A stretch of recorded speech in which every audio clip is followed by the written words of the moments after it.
Hello guys, welcome to the daily news verified on the Seekho app. और आज की इस वीडियो में हम एक बड़े ही इंटरेस्टिंग टॉपिक महाराष्ट्र के बारे में बात करेंगे। देखो यार, महाराष्ट्र इंडिया का रिचेस्ट राज्य है और बड़ी जाहिर सी बात है कि जब ये राज्य इंडिया का रिचेस्ट है तो इंडिया की जीडीपी में सबसे ज्यादा कंट्रीब्यूट भी महाराष्ट्र ही करता है। और इतना ही नहीं, महाराष्ट्र के कुछ डिस्ट्रिक्ट की जीडीपी पर कैपिटा तो 5 लाख से भी ज्यादा है। उदाहरण के लिए मुंबई, जहाँ हर व्यक्ति एक साल में जीडीपी में 6,43,000 का कंट्रीब्यूशन करता है। इसी तरह थाने का हर व्यक्ति 5,45,000, पुणे का हर व्यक्ति 5,23,000 कंट्रीब्यूट करता है। लेकिन एक सेकंड, जब मैंने महाराष्ट्र के district wise GDP per capita का मैप देखा तो मुझे ना एक बड़ी अजीब चीज दिखी। चलो आपको भी दिखाता हूँ। अब जरा ध्यान से देखो, अगर महाराष्ट्र के बीच एक ऐसी लाइन ड्रॉ कर दी जाए तो इस लाइन के ईस्ट में आने वाले लगभग सभी डिस्ट्रिक्ट्स बेहद पुअर हैं, जबकि इस लाइन के वेस्ट में पड़ने वाले सभी डिस्ट्रिक्ट्स रिच हैं। पर अब आपके मन में भी एक सवाल जरूर आ रहा होगा कि भाई ऐसा क्यों? तो चलो परेशान मत हो, आज की इस वीडियो में हम इसे ही समझेंगे। देखो यार, सबसे पहला रीजन है महाराष्ट्र की ज्योग्राफी। देखो यार, महाराष्ट्र के वेस्टर्न साइड में आपको देखने को मिलते हैं वेस्टर्न घाट्स, और जब इंडिया में south west monsoon winds enter करती हैं तो इंडिया के साउदर्न टिप से टकराकर 2 पार्ट्स में डिवाइड हो जाती हैं, जिनमें से एक ब्रांच चली जाती है बे ऑफ बंगाल की तरफ और दूसरी ब्रांच चली जाती है अरेबियन सी की तरफ। अब ये अरेबियन सी ब्रांच जब महाराष्ट्र में एंटर करने की कोशिश करती है तब वेस्टर्न घाट्स इन विंड्स को ब्लॉक कर देते हैं। अब इसकी वजह से जो डिस्ट्रिक्ट महाराष्ट्र की वेस्टर्न साइड पर पड़ते हैं वहां पर बहुत ज्यादा बारिश होती है, और जिन डिस्ट्रिक्ट्स का नाम है पालघर,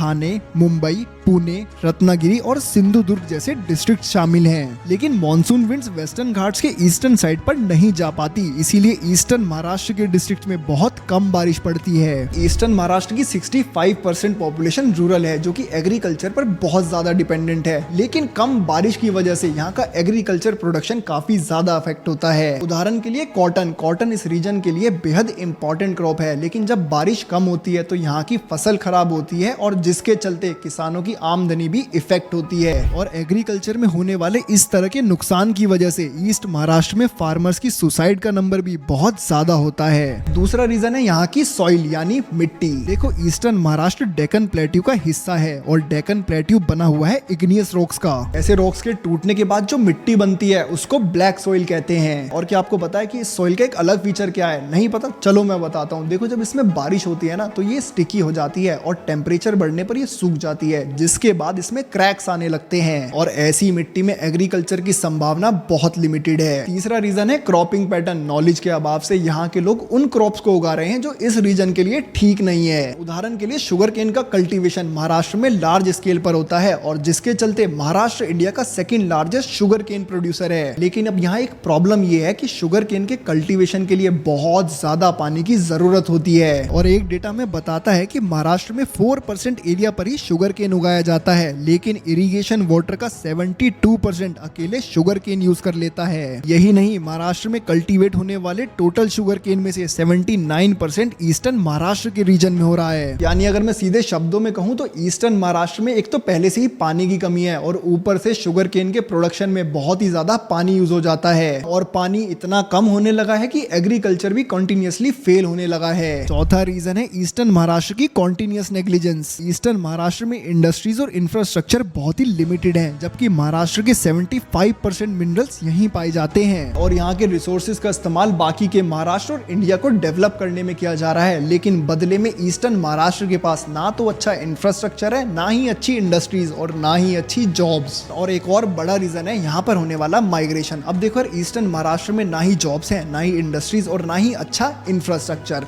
और सर्वाइवल के लिए लोगों को जॉब तो करनी ही पड़ेगी, जिसकी तलाश में लोग दूसरे स्टेट्स में माइग्रेट होने लगते हैं। और यही बहुत बड़ा रीजन भी है कि आखिर क्यों इंडस्ट्रीज आगे भी इस एरिया को नेग्लेक्ट कर सकती हैं, क्योंकि भाई इस एरिया में ह्यूमन रिसोर्सेज ही नहीं है। दोस्तों, इस बात में कोई डाउट नहीं है कि जिस तरह से वेस्टर्न महाराष्ट्र इंडिया की ग्रोथ का इंजन है, ठीक उसी तरह ईस्टर्न महाराष्ट्र भी भारत की ग्रोथ को पुश कर सकता है। लेकिन जरूरत है कि ईस्टर्न महाराष्ट्र की कुछ प्रॉब्लम्स को सॉल्व किया जाए। उदाहरण के लिए अच्छी इरिगेशन फैसिलिटीज नहीं है, जिसकी वजह से यहाँ एग्रीकल्चर करना बहुत मुश्किल हो जाता है। तो इसीलिए यहाँ की गवर्नमेंट को सबसे पहले इरिगेशन फैसिलिटीज को इम्प्रूव करना चाहिए। इसके बाद इस एरिया को इंफ्रास्ट्रक्चर की भी बहुत ज्यादा जरूरत है, क्योंकि इंफ्रास्ट्रक्चर बनने के बाद ही यहाँ पर इंडस्ट्रीज को इन्वाइट किया जा सकता है, क्योंकि इंडस्ट्रीज के आने के बाद यहाँ की पॉपुलेशन के लिए जॉब अपॉर्चुनिटीज क्रिएट होगी और यहाँ से माइग्रेशन भी रुकेगा। इसके अलावा एजुकेशन, इलेक्ट्रिसिटी और वाटर सप्लाई जैसी बेसिक फैसिलिटीज तो हर रीजन में होनी ही चाहिए। और जब इन सब प्रॉब्लम्स के ऊपर काम किया जाएगा तो ही हम सही मायने में महाराष्ट्र की इक्वल ग्रोथ की स्टोरी को विटनेस कर पाएंगे। दोस्तों, आप लोग महाराष्ट्र के कौन से डिस्ट्रिक्ट से ये वीडियो देख रहे हैं कमेंट सेक्शन में जरूर बताइएगा, और कल फिर मिलेंगे आपसे ऐसी एक और इंटरेस्टिंग वीडियो के साथ। तब तक के लिए स्टे सेफ, स्टे हेल्दी।